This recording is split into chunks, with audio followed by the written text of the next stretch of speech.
This video will explain what to do if you've been sexually assaulted. If it's hard for you to communicate with people who don't know you, you may need someone to help with communication. For example, if you use sign language, you may need a sign language interpreter. If you speak with or use a communication board or device, you may want help from someone you know and trust. Sometimes the police and court may want you to use a person called a communication intermediary. They will hire this person to help you communicate with them. This is because they want to be sure communication between you and police or the courts is correct and your exact words, not someone else's words. Many people who've been sexually assaulted are more hurt than they think. They can have injuries inside that they can't see. So you may decide that you want medical attention. Go to a hospital emergency room as soon as you can. It may be hard for you to make any decisions after a sexual assault, like whether or not to go to the hospital. Call a friend or a family member to go to the hospital with you. You're in charge of all parts of the hospital examination and treatments. Doctors and nurses will give you choices about each part along the way. Your consent, which means your agreement or permission, is needed before anything is done. You can say yes or no to each one.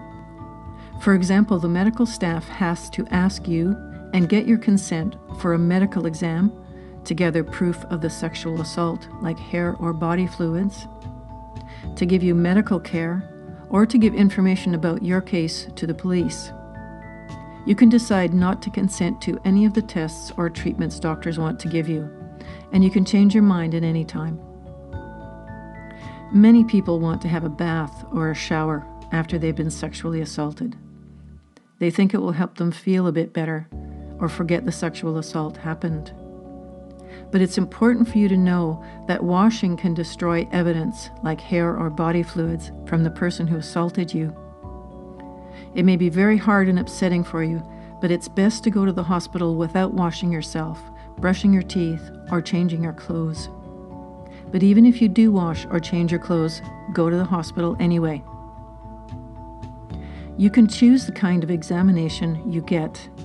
You can just talk with a doctor or nurse about your injuries. You can get some medical care, like treatment for sexually transmitted infections and pregnancy, but without a physical examination inside your body. You can get full medical care, including a physical examination inside and outside your body.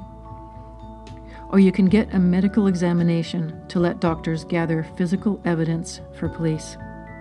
And you can take a break or stop the examination anytime you don't want to keep going. A doctor will ask you if you want to report the sexual assault to the police. Many people don't want to talk to the police right away, but sometimes they change their minds later.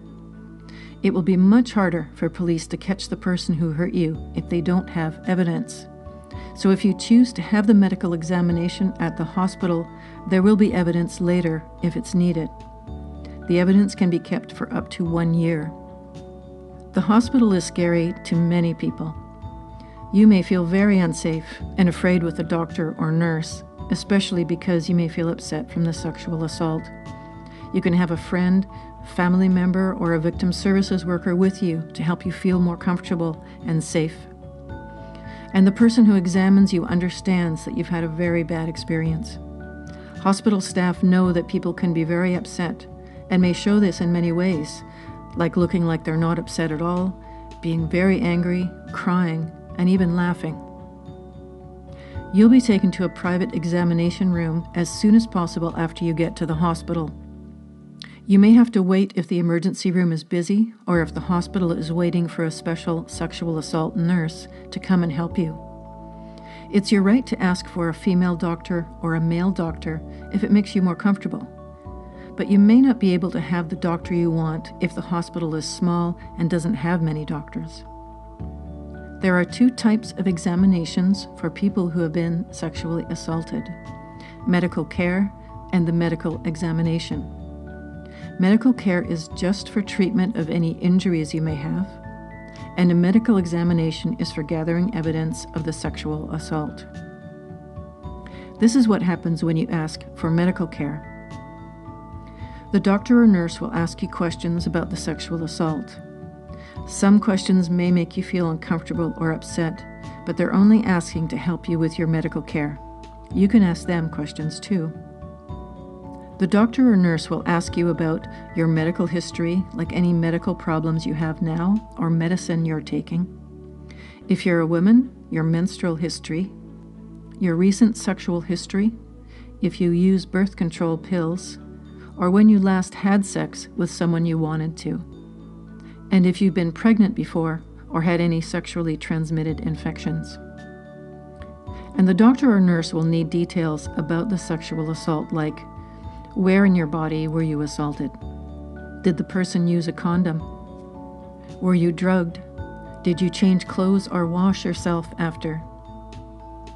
The doctor or nurse may suggest that you have medical treatment for any injuries you have, or if they think you may have a sexually transmitted infection. The treatment you receive is up to you. This is what will happen if you want a medical examination to gather evidence for police. A medical examination for sexual assault can take a long time. A doctor or nurse will ask you to undress and put on a hospital gown. They may collect your clothes as evidence if you're wearing the same clothes you had on when the sexual assault happened. And your clothes will probably not be given back because the testing will damage them. Many hospitals will give you clothes to wear after the examination. The doctor or nurse will pay special attention to any physical injuries you have, like bruises, cuts, or broken fingernails. These are some examples of the evidence that may be taken. A sample of fluids from your vagina or other parts of your body. Your pubic hair may be combed and saved along with any loose hairs that may have come from the person who assaulted you. A saliva sample, a blood sample, samples from under your fingernails. Skin or blood from the person who assaulted you may be found there. Tests of your clothes, a drug test if you think you were drugged, or a pregnancy test. Police may also want to take photos of you at the police station or in the emergency room to show your injuries. You need to give permission for them to take photos, and you can say no. Remember, all medical staff are there to treat you and help you.